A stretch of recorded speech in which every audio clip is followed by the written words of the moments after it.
You're listening to the ESO Network, your station for all things geek.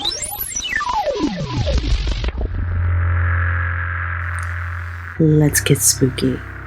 You found Earth Station Boo, where horror lives, legends linger, and laughs are always waiting. Stay with us. You know you're dying to listen. And welcome to the Spooky and Kooky podcast of Earth Station Boo, where we talk all things horror. Introducing our haunted hosties with the mosties. We got our lovely Lisa. Hello, groovy ghoulies. We got our kick-ass Karen. What up, my horrorholics? I am your spooky Shannon.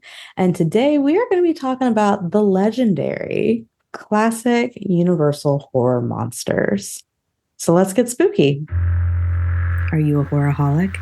Then take your horror obsession beyond the podcast. Check out Earth Station Boo's merch store for killer designs to let the world know that you live for the scares. You can also join our Discord and hang out with fellow little ghouls, talk monsters, movies, and midnight madness. And if you want to support the show directly, visit our throne to keep the screams and laughs coming. Find everything in our link tree, and remember, stay spooky. Winter is coming.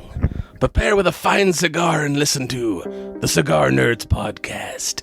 We smoke cigars and talk about movies and all kind of nerdy things. Available at cigarnerdpodcast.com. Also on the ESO Network at esonetwork.com.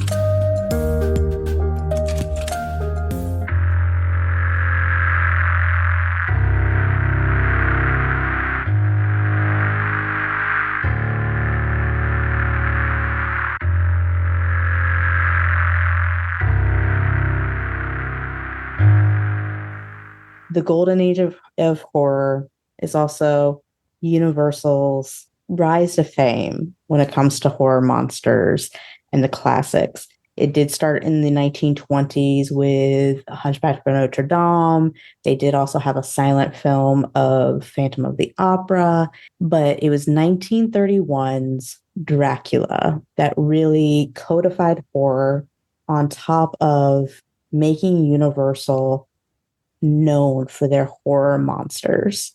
And this spanned all the way through into the 50s before the atomic age took over. So let's just get some of our initial thoughts off on these classics. And we're going to be focusing mostly on Dracula, Frankenstein, the Mummy, the Invisible Man, the Bride of Frankenstein, the Wolf Man, and the Creature from the Black Lagoon. So, initial thoughts. What's everybody thinking? Lisa, why don't you go ahead and get us going? Well, I will have to say, if it wasn't for the Universal monsters, I probably wouldn't love monsters as much as I do today. I mean, I used to watch Creature Feature, and all Universal monsters would come in different. Saturday you'd have Dracula or Bride of Frankenstein. I've always loved them. They're definitely inspiring for what I do as far as everything else. So yes, yay, Universal monsters.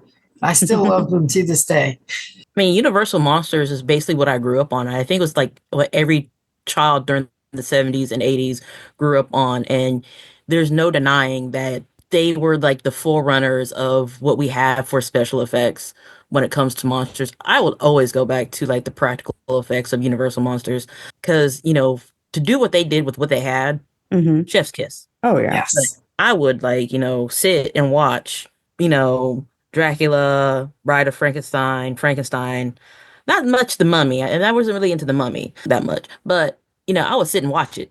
Like if it comes on TV, I'm like, oh, let me sit and watch. And it brings me back to my childhood. Yeah. The classics were the things that, being in a family who didn't watch horror, I was able to watch. And it was because they respected the art form behind it, and that a lot of these were based off of classic literature. I mean, we have Stoker, we have H.P. Lovecraft. Like these are written stories that got transformed to visuals. And it was the start of cinema. And there was an elegance to it that really made it a beautiful Gothic horror story. So when I see these characters, I fall in love because I'm like, oh, it's Bella. Oh, it's Lon Chaney Jr. Oh, it's Boris Karloff. And like you recognize the faces. You recognize the way that things are shot. I mean, the Dracula movie was done by Todd Browning, but his assistant was the one who did a lot of the big shots. So it's one of these deals of you got to see horror go, or just movies in general, go from little basic interactions that like similar to what you would see on stage to the makeup to this production that you just are in awe of. And even though, yeah, it's old timey, a lot of the stuff is still used today. Techniques, the way that they do lighting, the way that they use camera angles, the basics are still there. We've just expounded upon them. And so I absolutely love what this era and these monsters did for not just horror cinema, but cinema as a whole. It's basically art house before art house, what became a subgenre. Yeah, no, definitely 100%. A24, you can see that like they base a lot of their stuff off of some of this early stuff. Even Blumhouse does that as well. Like you can look and go, oh, okay, I see the influence. I see the shots. Anytime, a bad guy's eyes are highlighted, you're like, oh, okay, I see you. I see you pulling the Dracula. Like, exactly where the inspiration came from. As we've said, Universal Pictures kind of shaped the horror genre with its unforgettable monsters, starting with those other ones, but Dracula and Frankenstein really kicked it off here in the early 1930s. Why do you think these creatures resonated so deeply with the audiences? And why do you think they still kind of hold power over us today? Like, people still love that classic look of Dracula and that classic look of Frankenstein. I think it's mostly because, like you said earlier, these monsters were based off of classic literature, like, Bram Stoker, Mary Shelley, and it's something that we hold on to and, look back on. And because we have the literature, it's good to have a face or a representation that you can see in real life. And I think that's the reason why it resonates well with me, because, sometimes I'm thinking something different to what somebody else is thinking. But, at the same time, just to see men of that era to dress up in horror costume. Yeah. It's both amazing and awing, awestruck. And in a way, you're kind of attracted to it. Kind of like, the dark romance book talk girls. Oh, yeah. Kind of like that. Yeah. Kind of like that. Those girls are feral, man. I mean, they are. But in a way, Like, it's kind of like I get it. I'm like that with my dudes, no? I get it. With my Frankenstein and my Dracula. I'm kind of like that, However, ladies, if you would not like a man acting that way towards you, do not act that way towards a man. Yeah. Consent is key. It's a two-way street. Yes. It's a two-way street. Everybody has to be consenting. Lisa, what about you?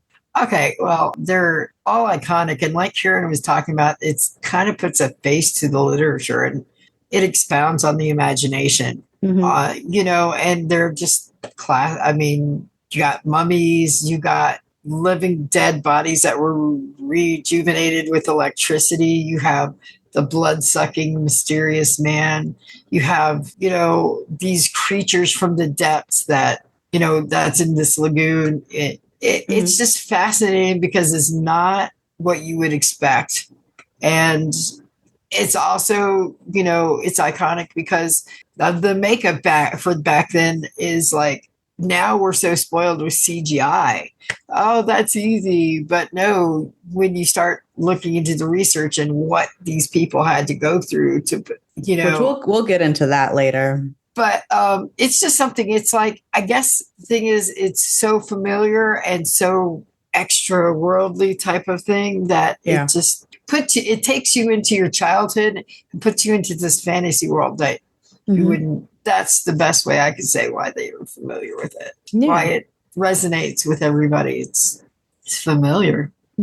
I think back then it was the emotions and it was the themes that were within the storytelling, and it was turning what they had read into a visual that kind of resonated with the audiences. Today it is because it is familiar. It's because it is so entrenched in our culture.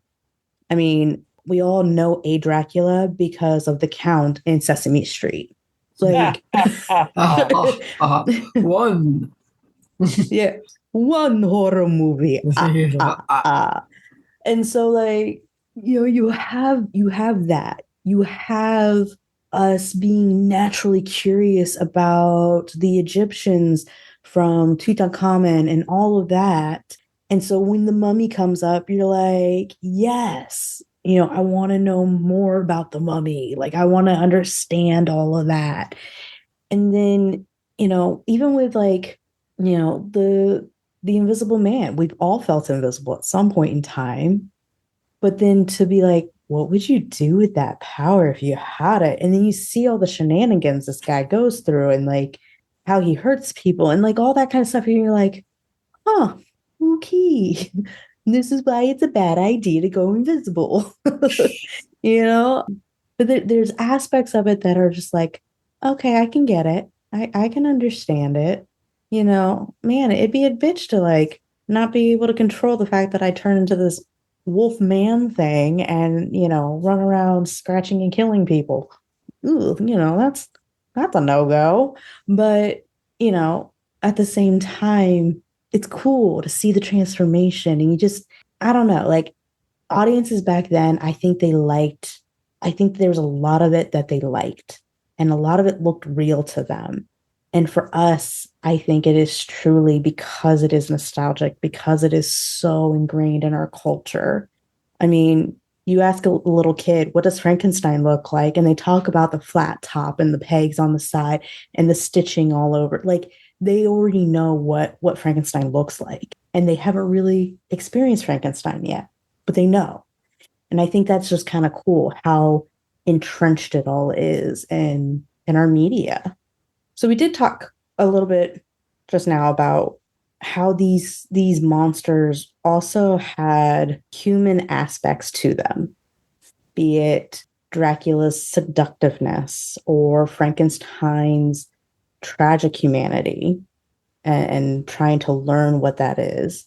You have cursed love with the mummy. You have madness, going insane with the Invisible Man. You have the inner torment of the Wolf Man. And hey, even the bride's defiant identity. I know us ladies can definitely relate to that one. Like, I will not be the woman you think I should be. And then even the creature's loneliness. So with all of that, what do you guys think? How do you guys feel about all of that? How there are these human type aspects of all of these monsters? I mean, in a way, these monsters were once human, and humans could become monsters. So it's good to hold on to or to relate to something that is grotesque and monstrous because you understand how they feel and you can relate to how they feel. I mean, with Dracula, he has his needs, his desires, and his lust, and you have people who are like that. And then you have, the Loch Ness Monster who was lonely. For me, he was lonely. Not Loch Ness Monster. What am I talking about? The creature from the Black Lagoon. Did you see the way my Loch head Ness Monster. I was like, what? I'm going into cryptic territory here. No, but the creature. I mean, we can talk about Nessie someday, but I mean, yeah. Yeah. Unfortunately, it's not a universal monster. I know. I mean, you have the creature who's, yeah, he's kind of scary, but he's also lonely. I mean, people feel that they want to have somebody. They want to have somebody that wants them. But tragically, you kind of went out the wrong way. So Yeah. it's easy to see ourselves in a monster when the monster has human emotions, human Hmm. wants, and human needs and desires. Just like, like I said, in a way we can become monsters ourselves. And because we can become monsters, we hold on to that humanity, we hold on to that side of feelings and desires. Yeah. I definitely think that we do connect with the monster's humanity because of the emotions and the feelings that they've gone through compared to what we have gone. So that makes us closer to these creatures and monsters than before. I mean, like she said, the creature from the Black Lagoon is lonely. And then there's the invisible man who goes into manic because he takes some drugs, or I can't remember how he got invisible off the top of my head, but it was just, It because was, he's like, power, I'm invisible, I can do what I want. Then he went a little loony, and it's like, mhm. and then the mummy is, all that magical stuff. But, and Frankenstein's monster, let me correct myself. He was just kind of left there and to figure out stuff on his own. And we all had that lost feeling, the manic feeling. And I think that's what connects us to all these monsters, and that Yeah. why it worked so well for the universal whole gamut of the monsters. Yeah. As humans, even with like our animals or inanimate objects, we try to personify them. We try to humanize them. And so it only makes sense for these creatures to be humanized in some fashion. Now, whether or not it was a good thing or a bad thing, or it showed the horror of humanity, or it showed what little good could be part of it. It showed that humanity, it's just through and through. A lot of these stories have like a lost love kind of thing to it, where it's like, oh, I want to be loved. Well, who doesn't? Everybody wants to be loved. But if we do it wrong, remember, consent is key. But it just it we all want these things. It's how we go about it. And it shows by humanizing these characters, by giving them wants and desires and feelings that we feel, we're able to empathize. And when things do get scary and when things do get hard, there is a small part of you, despite the fact that you're like, no, this guy's a bad guy. Like Dracula is a bad guy, like through and through. But there's still like a part of you who's like, Daddy Dracula. Like you just want to be like, hello. What's up? How you doing? But at the same time, like Frankenstein, you want to take him under your wing and teach him things, despite the fact that he made a mistake by throwing the little girl into the water.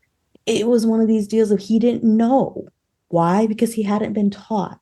And so it's just one of these deals where like you can see it, you can feel it. And I like that. I like that none of these creatures, like even the creature from the Black Lagoon, they are not inherently evil for evil's sake. There is a part of them that is like, I have this need that is a human need and it's not getting fulfilled.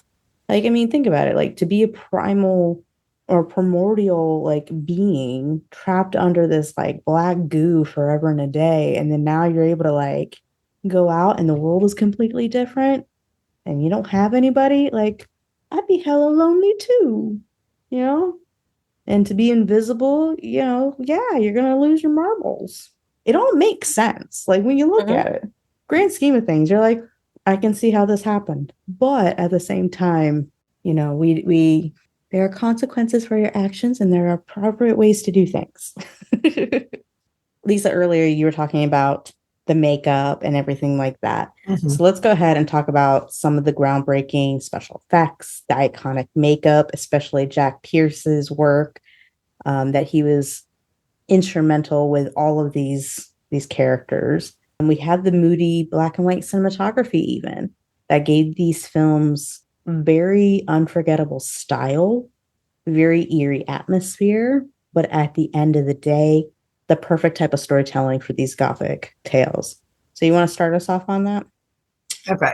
The practical effects, I mean, I'm going to say it. It outdoes some of the CGI that we have today. Yeah. It's historical. It's long lasting. And it's definitely iconic because you always still see the Bela Lugosi mask. You always still see the Frankenstein flap. You always still see the mummies wrapped in bandages, like, mommy, wrap me in toilet paper. Dusty feeling. And the creature, look, Guillermo del Toro took some of the inspiration from the creature of the Black Lagoon for Abraham. Yeah. And of course, there's the water, the Shape of Water. Thank you. Shape of Water movie. And, it's just for it to be inspiring to this day. And of course, I will tell you, I've read some of the things that these people had to go through compared to what people have to go through now. I mean, they say 10 hours now from one of the girls that I talked to from the Brendan Fraser mummy. Can you imagine how long it took them back then? I mean, hours and hours and days. It'd take a whole day before they, So, yeah, I kudos to the special effects. Yeah. The cinematography is beautiful.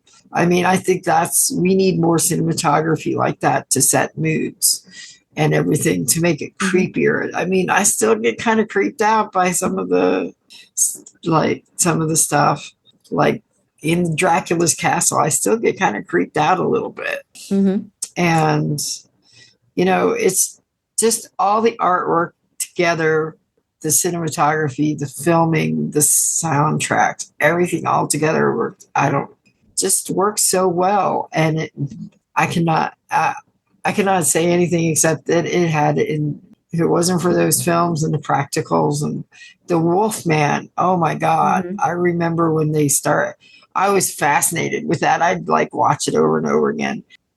And I mean, to me, that was just amazing for them to do that back then, the way they did it, as flawless as they did it. Well, as flawless as they could get for that time, but it was still flawless compared to some of the stuff we see nowadays. Oh, yeah. I mean, and, Lon Chaney Jr., just the man of 1,000 faces. Man, that poor guy had so much makeup, did so much makeup for so long. Mm-hmm. I mean, but anyway, it's just totally inspiring to me. And I can't say enough about it. Just, totally I could go on and on. I could, but I'm not going to go on and on. Okay. So from what we had, for what we have now to what we had, then, you can see everything progressing. I mean, with the Wolfman turning into a werewolf, and then you see it progress to in the 80s with John Landis's werewolf. Yeah, and in Thriller, or was it no? Oh, there's Thriller and Howling and American Werewolf in London. In London. And you see that transition. The vampire never really kind of changed, really. This is fangs. Yeah. The makeup and the artistry has transitioned and became flawless and timeless. The camera work, the cinematography is different because for that time era, for me, it was more of an art style instead of more of an action that we have here in the modern age. You just want to get the picture to get the picture. But then it's every shot wasn't wasted. Yeah. Because I can imagine how much reels would cost. So you have to be more mindful of, we have a budget, so every shot has to count, to where now you get a budget of $10 billion. I'm being, very generous. You could waste your shots. But also, now we can put it in a digital age where we don't have to have that, we don't have to waste film, But then Mhm. back then, you had to have that, budget. You have to be within that budget. You have to have the every shot count, all the makeup to be perfect and almost flawless. Your acting had to be on point. Um, Yeah. but because of that, it makes it so much more enriching to watch than what we have now.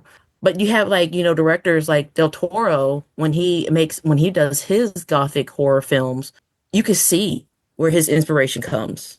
Mm-hmm. Like a lot of people didn't like The Shape of Water. I love The Shape of Water. Shape of Water was so good. It was fantastic, except It for the was. dancing scene. That was a little off to me. But other than that, I loved it. I loved it because I was like, it reminds me of the creature from the Black Lagoon and their Yeah. loneliness. Mm-hmm. He's no longer lonely. Yay! And I can't wait to see his version of Frankenstein. Oh, Like yeah. I am Same. anticipating what's going to happen. Just like, Eggers, he did Nosferatu. That was a Mm-hmm. beautiful vampire. I know they did a lot of makeup on Bill, but that makeup work was beautiful. Yeah. I mean, you don't get a lot of people that want to sit hours and hours on end to put, No, you don't. makeup on anymore. I mean, you have to be that special. You have to be like, a special type of Doug Jones. That Mm-hmm. man is the creature man. Okay, there's never gonna be anybody like him. Well, I say that. My friend Kevin Kepi is coming up behind him. He's doing some really great work. We need people that are willing to like do creature work instead of doing CGI, because I've seen iffy Yeah. iffy CGI on creatures, and I've seen some good ones if people like take the time to render them really well. Oh yeah. But nothing beats the practical makeup effects and the cinematography that that they had back then. And I wish we could go back to that. I wish I Same. understand give me a budget, but don't give me such a crazy budget that I can waste like a lot of films and shots. Let me be Yeah. constrained in this little budget. And I Yeah. also have to say that their background, even though it was in a studio, sometimes it didn't feel like, they were shooting in a studio. It felt like they had an open area sometimes. Most of the films I thought were filmed on Lot 28 at Universal. Lot 28? Yeah. Or Studio 28, something like that. Like that's where they did like for Phantom of the Opera, that's where they recreated the French theater. What I'm saying, like, even though it's like, it doesn't feel like it was done in a studio setting. Like, how they used Oh, to have the okay. background. Yeah. It doesn't feel like that. It feels like they went to location and, Gotcha. filmed it. I was misunderstanding you. That was me. That's okay. Yeah. It shot wise, like I said earlier, when it comes to the cinematography, you see these same shots almost like snapshot verbatim from these originals. Eggers did that when he did Nosferatu. He actually took shots from the original Nosferatu film and recreated them with modern day. And I have a massive respect for a lot of the directors like Del Toro who prefer practical effects over the CGI and all that, because there's an art to it. I know that when I was kind of doing my research for this episode, they talked about how in doing Frankenstein, because it would take so long to do the makeup, that surprisingly, Karloff would actually go home with all the makeup on and try to not mess it up. So that way the next day he would come in and Jack just had to touch it up. So that way he wouldn't have to sit through the entire process of getting it all put on over again. That's massive. That is like, I don't think everybody could do that. Like that's some next level dedication to the role. I would probably have to, especially if I had to sit there for like 10 hours to be painted and put in latex. I'm like, listen, I'm going to go home like this because I ain't coming back. You going to touch it up. Yeah. I'm going to be I, careful with it. I'll be I think sleeping like weird. yeah. Sleeping standing up. I think they said he would go in at 3 a.m. If like he had to take it all off, he would have to go in at 3 a.m. for them to start putting everything on. And that and then they would do like a full day of shooting, which in this industry, a full day of shooting is like 12-hour shootings. It's not like a measly like, oh, here's we're only gonna shoot for 4 or 6 hours. No, it was all day shooting, and you didn't get breaks the way you get breaks now. And yeah, it was strenuous. And he even said, I think there was like an interview with him at some point. I wish I could remember where this was said, but he talked about how he's like it. By the end of the day, I was done 100 times over. Like I don't know how I made it through the day, essentially. And that I think is kind of sad, to be honest, that even somebody like this, who we hold in high esteem because of the characters that they've portrayed and the lengths that they've taken to portray these characters, that, even they said it was not an enjoyable experience. It was not something that we recommend for anybody else to do, because it's tough, it's hard.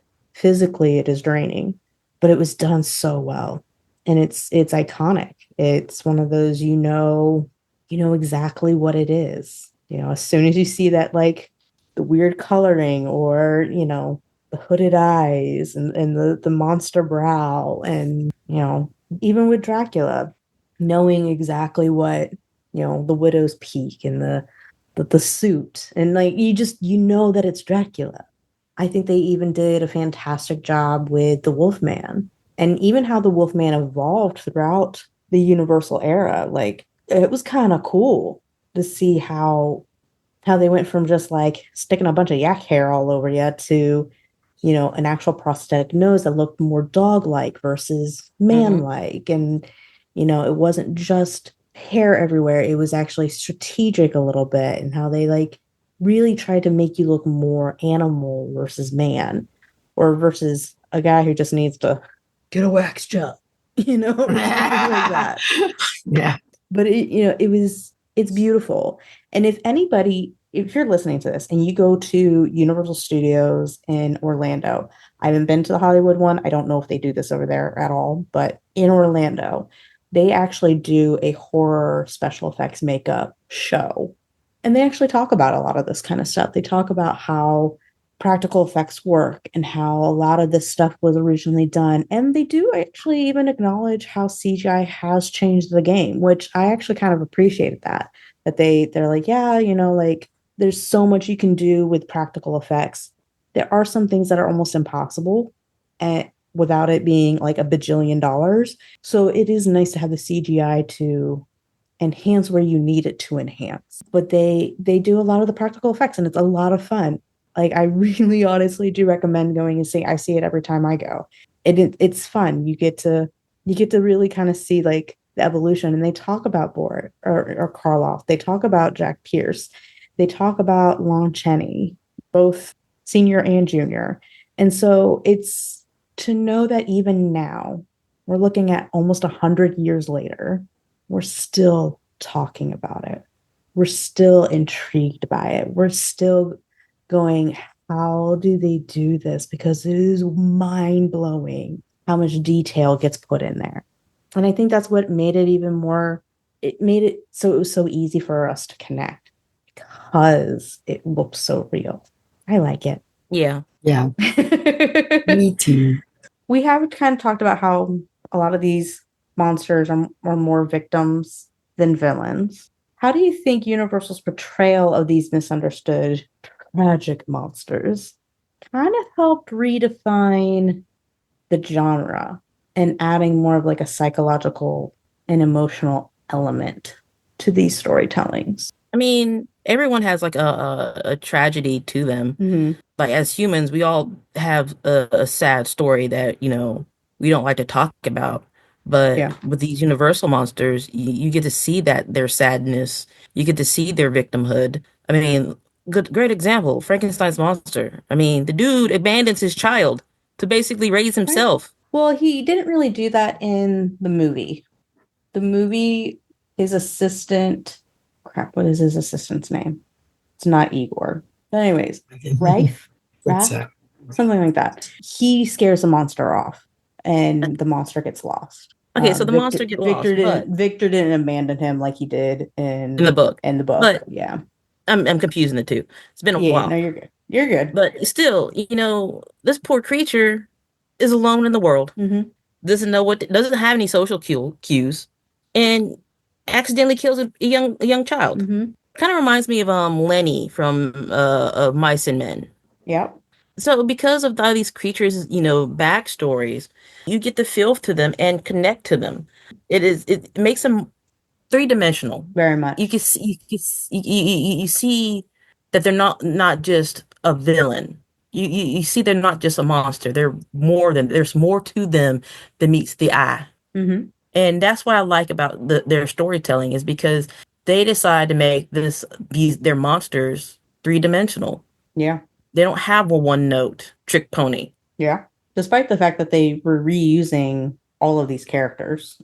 Or the actors, I should say. Not the characters themselves, but like the actors. They were like reusing them all the time. But yeah, because of their uniqueness, their victimhood and their villainy, it gives them an extra thing that you can understand about them. Mm-hmm. They're not flat characters. I mean, I've seen some very flat characters, and you're like, oh, this story's bad. Yeah. It can't get better. And then I've seen, Universal monsters with their 3D, and you're like, y'all need to take their playbook. And when you do take their playbook, their movie's good. Mm-hmm. Writers, directors, producers, make your monsters three-dimensional. Yeah, I think that's great advice. Just overall, like anybody, make your characters three-dimensional for sure. We kind of touched about it when we were like, they have these human aspects to them, but how many of us are the villains in somebody else's story? And it's because of the perspective. If you go and you put yourself into the creature's point of view, he is literally a victim of circumstance. He made no choices knowingly that were evil and wrong or whatever. But literally everybody else in that film made decisions that were ethically questionable.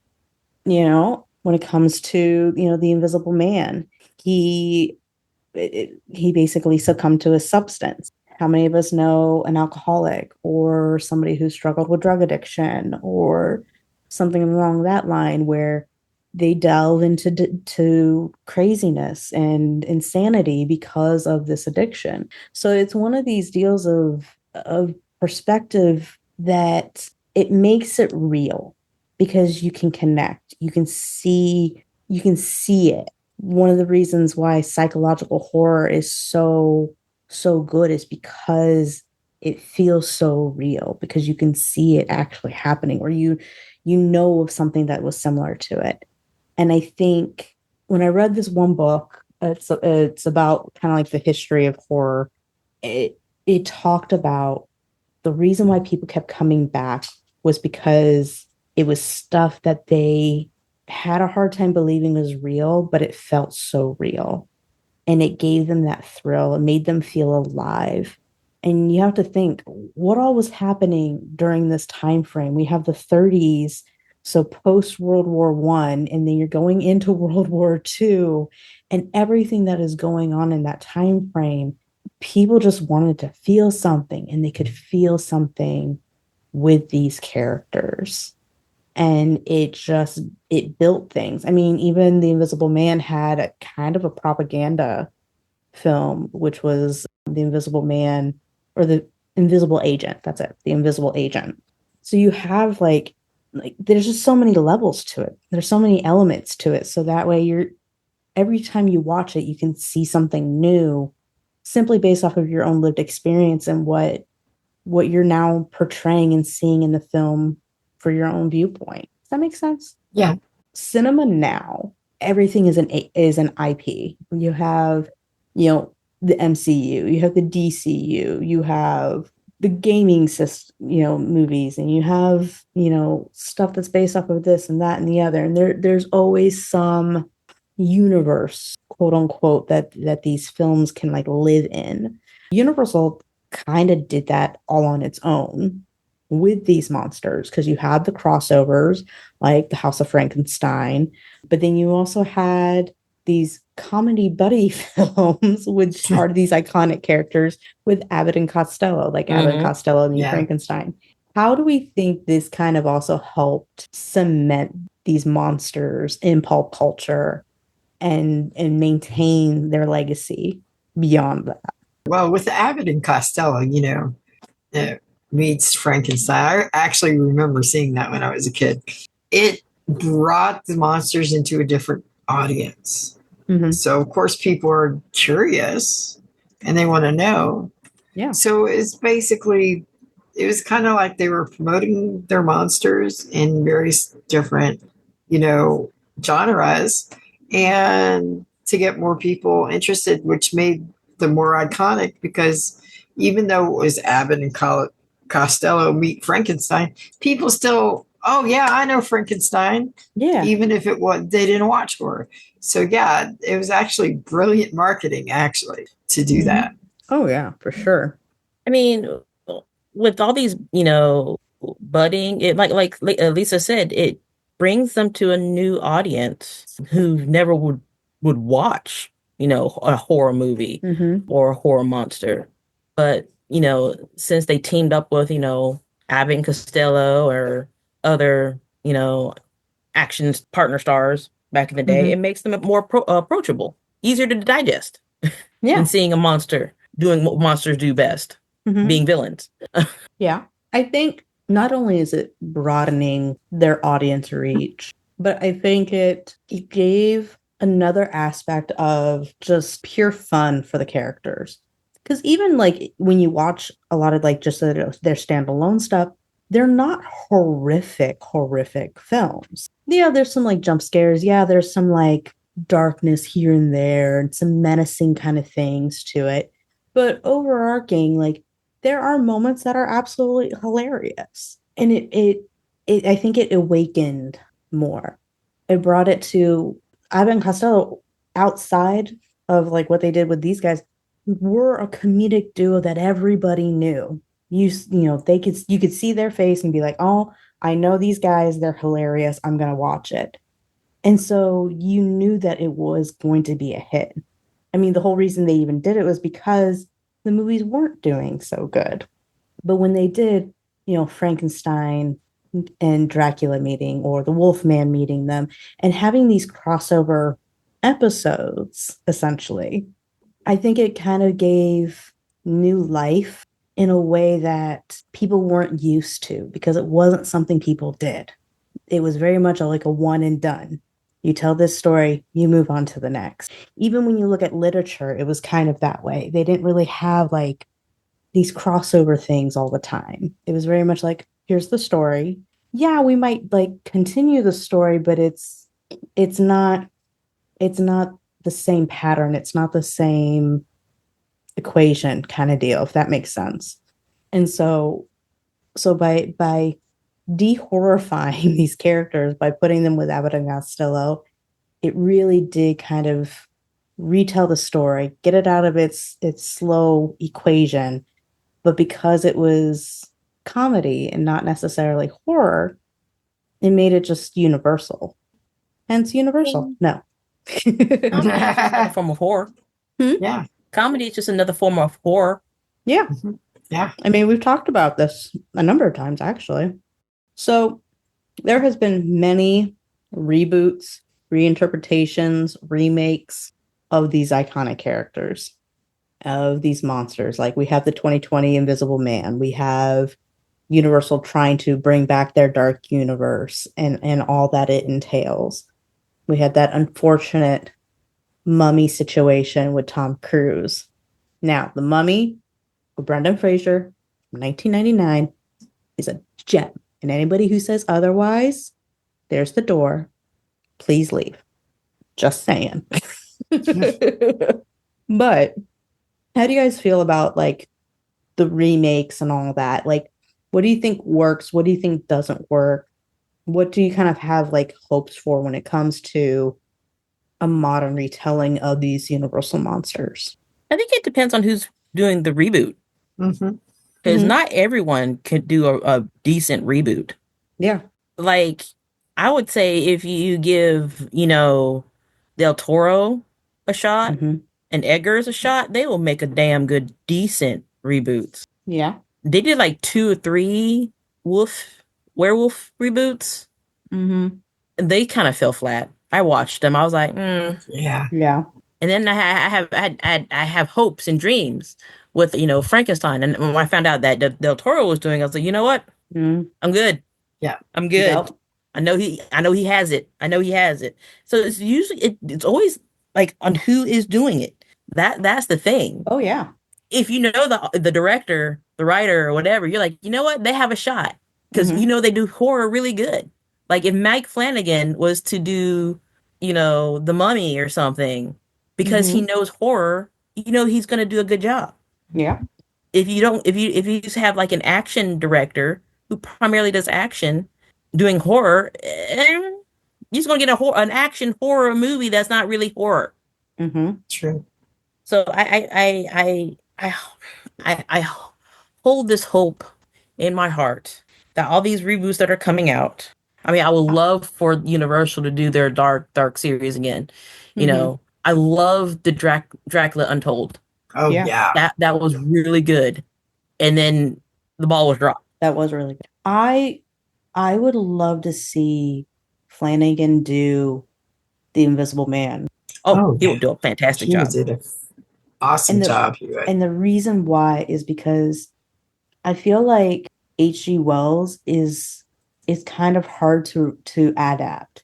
I really feel like Wells has like a storytelling style that just isn't easy to translate, but it's good. It's like I don't know. I really like Wells, but I think he could do that one.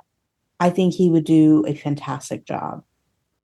I'm extremely excited to see what Del Toro does with Frankenstein. And since it is one of his favorite stories, I think the amount of respect and work he's going to put into it is going to be phenomenal. On top of which, he has Oscar Isaac in there. You know it's going to be good because Isaac, he puts his heart into his roles. I haven't seen him do a bad one yet. Obviously, we just had Nosferatu, which is basically Dracula. I would like to possibly see that again, but as like a series, like a TV series, miniseries. And I want to see it kind of broken up a little bit more personally. But I think it should be told in black and white. I think there's something about Dracula that should just be done that way. Now, The Bride of Frankenstein, that's one we haven't really like delved into too much. I'm not gonna lie, I actually kind of want to see a woman director on that one. And even though like in the original, like the bride is in there for like maybe 5 minutes, I really think it needs to have a female perspective in the telling of that story. And the Wolfman, there is no reason why we can't redo that one better. I mean, mind you, I don't really want us to like redo films, but if we are rejuvenating the Universal monster, the Wolfman, I'm trying to think if there's a director I would want to have do it. But isn't Eggers doing like the werewolf story? Yeah, I think so. Yeah, but I don't know if he's doing this Wolfman, if that makes sense. Because there's a lot of like werewolf stories. The 1941 The Wolfman is one of the first that they actually have full everything with.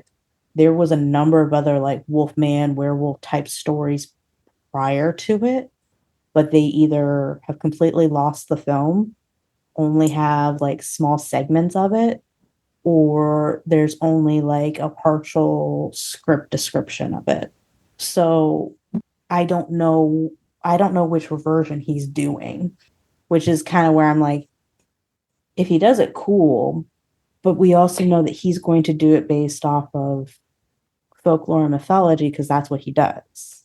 Mm-hmm. And this one isn't really, I don't feel like it was really like sunken into the mythos, like the real mythos, you know? I don't know. I mean, he's going to do a great job. I'm still going to see it and I'm probably going to fall in love with it. Like, I like all of his other stuff. But in Black Lagoon, obviously, we need to have Del Toro do. I mean, he basically did it with Shape of Water. Yeah.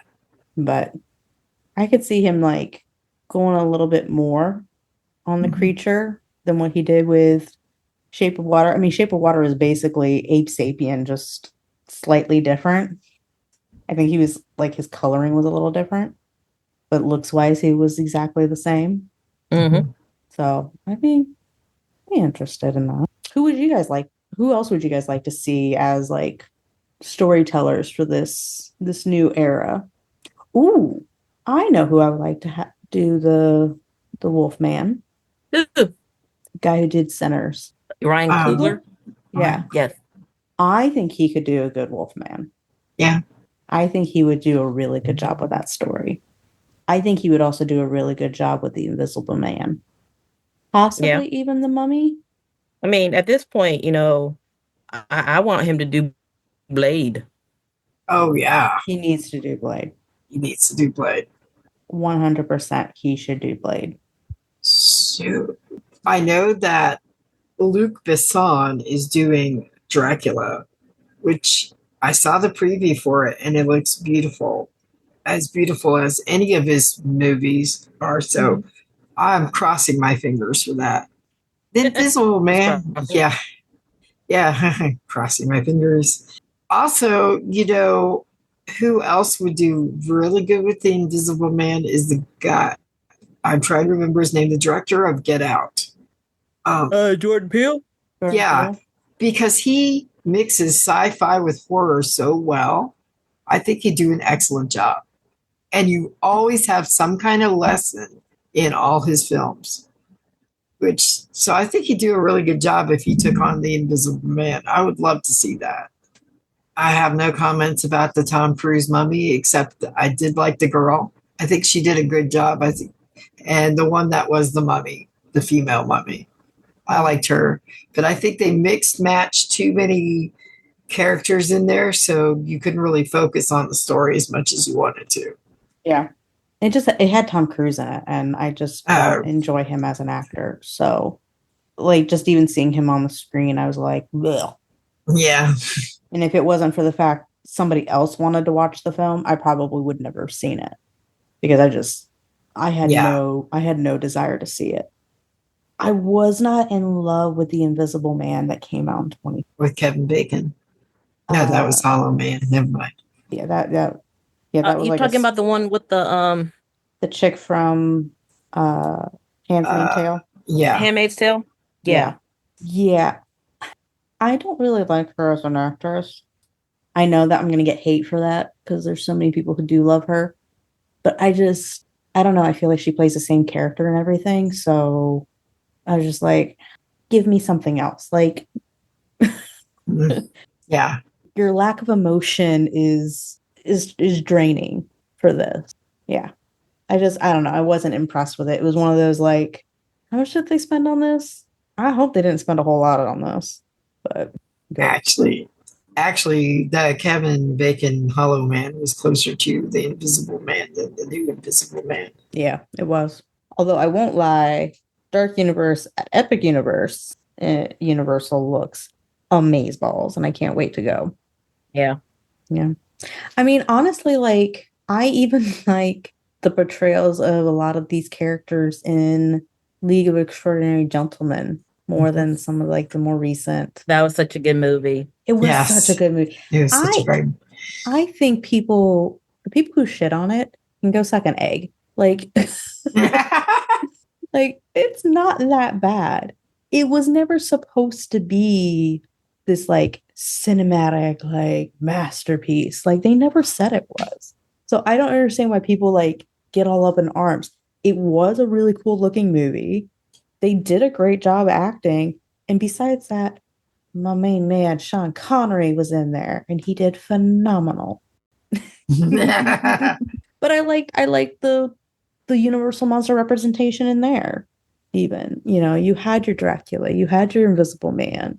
No, we didn't have a Wolf Man, but we did have Dr. Jekyll and Mr. Hyde, which kind of leads us into this next question. We had, like I said at the very beginning, you had Quasimodo, you've had Phantom of the Opera. These were considered universal monsters, but it was during the silent era, so they weren't really like the universal monsters, but they were kind of the gateway. They laid the path for Dracula to come through, at least in my opinion. Do you guys agree that these guys, including Dr. Jekyll and Mr. Hyde, do you guys agree that they should be considered universal monsters, or do you think they don't really have the same sticking power as the others? I think they should, because they're still part of the emotional attachment of, look, Quasimodo, Hunchback, he was deformed and everybody treated him badly, and basically because he looked different. And then you have the bipolar Dr. Jekyll and Mr. Hyde going on, that were enhanced. The medication, the drugs he took enhanced the different personalities. So there's like attachments to that. So I think they should be included, actually, because they're all part of the human spectrum to make you be familiar with them and you can't forget them. Yeah. Yeah. I always lumped them into universal monsters because they came first. And like Lisa said, they do have a human attachment to them. Yeah. They are three-dimensional characters, and they're based off of a classic literature. Yeah. I definitely agree with you guys on that. I think, one, we wouldn't have Dracula if we hadn't had these guys. Simple as that. I think those films led to what we were able to have with Frankenstein and Dracula, because they both came out the same year. But I understand why some people don't want to put them as a universal monster or a horror monster, because they weren't quite horrific, even though they were.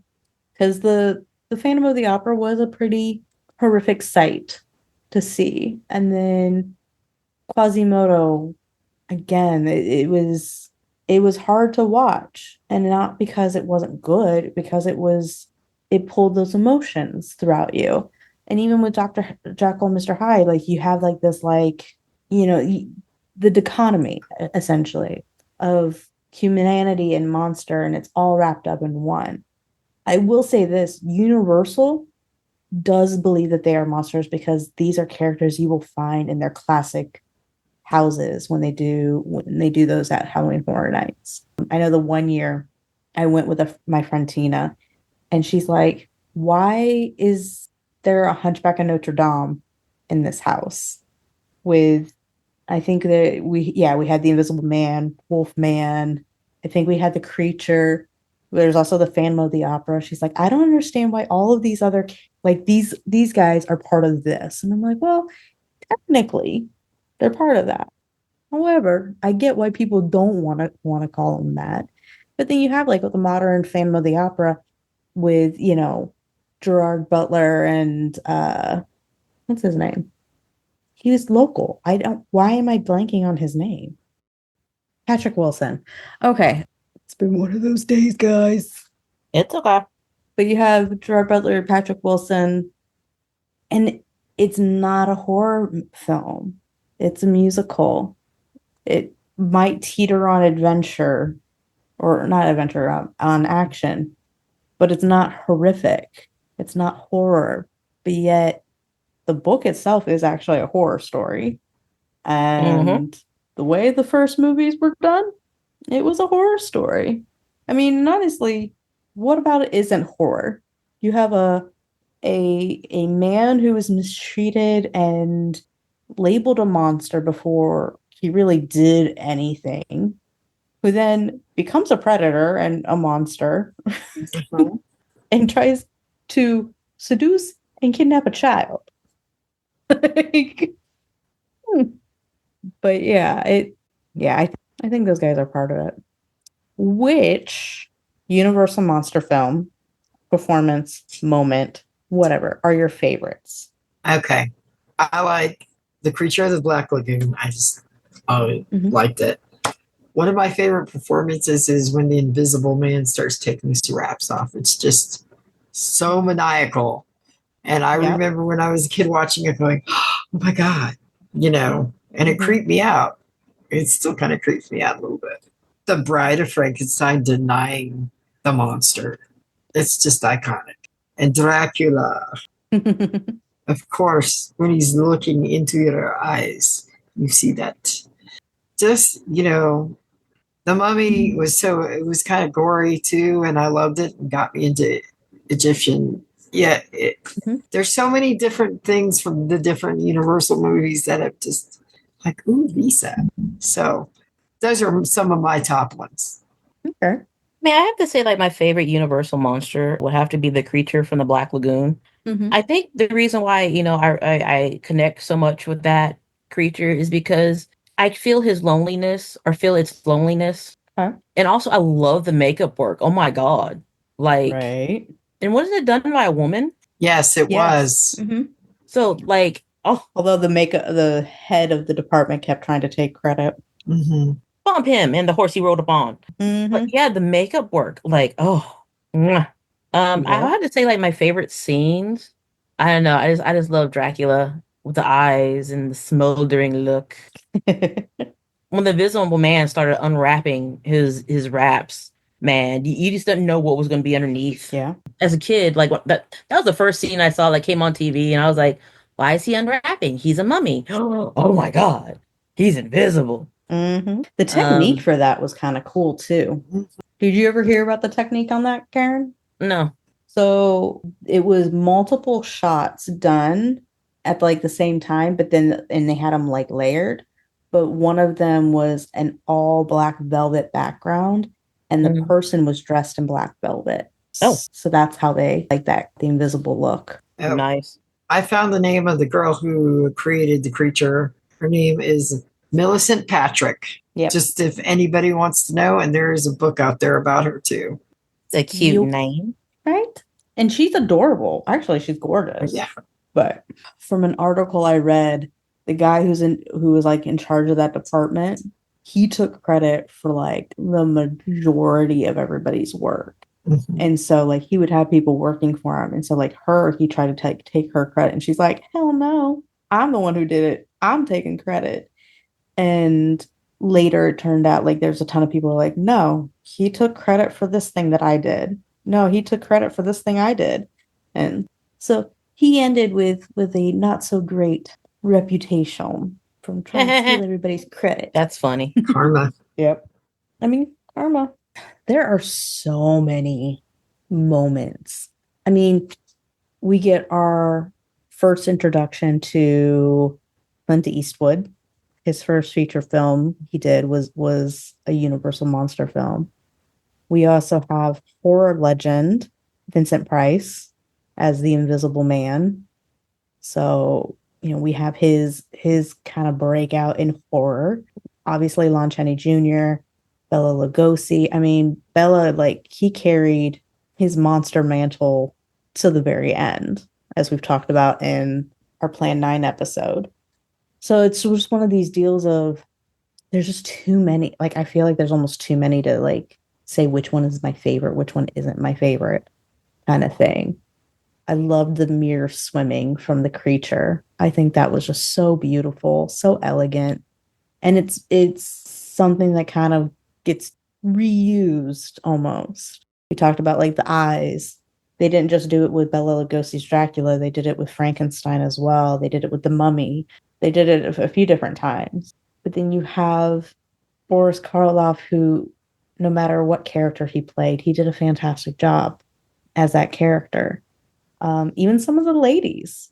We had a couple of Scream Queens who were part of this era, and they were reused in a lot of these films. And you got to see them and fall in love with them each and every time. I don't know, there's just so many. Like Dracula on the top of the stairs with a candlestick is iconic. Or Frankenstein's monster walking in backwards to then turn around and you're like, "Whoa," because you finally see his face. Which monster did you guys think had the biggest cultural impact and still might give you the chills? I mean, culturally, it will probably be Dracula because he's very iconic and everybody recognizes him.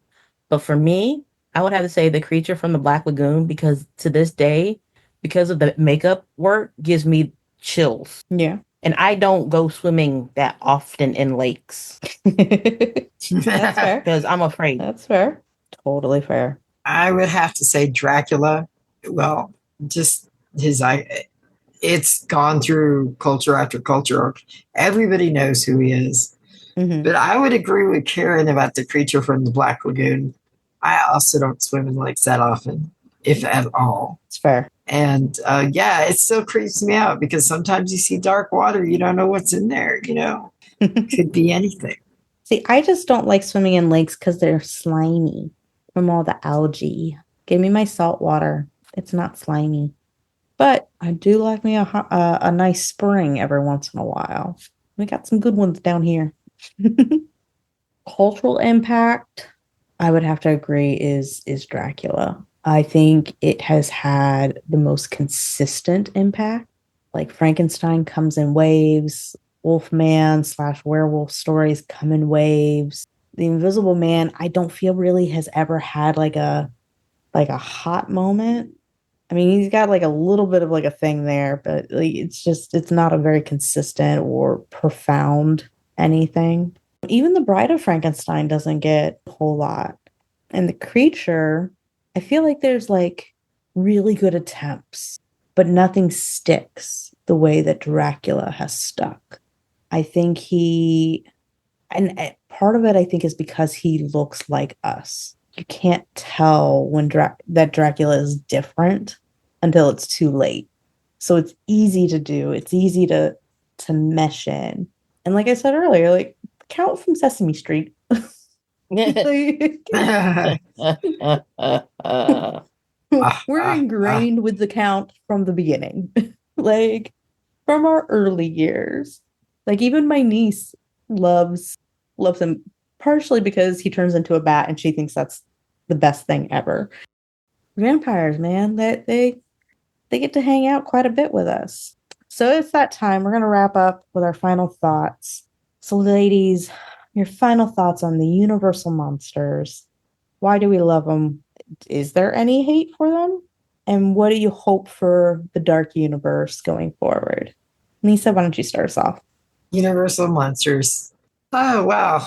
They have inspired me throughout my lifetime. My childhood got me into what I was into and still am.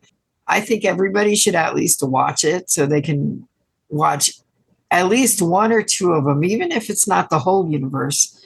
Just watch some of them and see how films were made back then and now. You can connect with them and everything. I mean, I'm pretty passionate about it. I'm hoping that for the dark universe that we get some good directors and it's not action horror and we actually get they use some of the filming techniques and the makeup techniques for these new monsters so that you actually do get kind of terrified and feel the emotions and the connections. I think that's kind of what we're missing. They tried to do it with the new Mummy with Tom Cruise, even though Tom Cruise shouldn't have been in it. But anyway, I think the girl who played the female mummy did a pretty good job. I actually had some feeling, felt compassion with her. But I would like to see some more done, like more artistically, and doesn't even have to be in modern times. Use the time period that they were, because I think that's also that brings it. Skulls, 5 out of 5 all the time because I could never get enough of them. That's understandable. Absolutely. Karen, how about you? I would sit and watch any Universal monster that comes on to this day. Like I could be sitting there cleaning or walking by somebody's like, watching it. I'd be like, oh, let me sit down and watch too. Yeah. Because I grew up on it. I mean, we've all grown up on it. Yeah. Some of us have, I would hope. Yeah.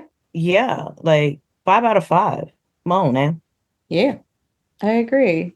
I think there's a reason why they're iconic, and it is because they bring out the humanity in us all, but they also showcase the monster that we can be. And beyond the fact that pop culturally we've been ingrained with them from all the many, many different ways, they're just so enjoyable to watch. Like you said, Karen, like if it pops on, I'm sitting down, I'm gonna stop what I'm doing to watch it.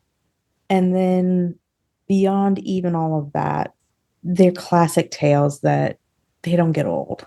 They just don't get old.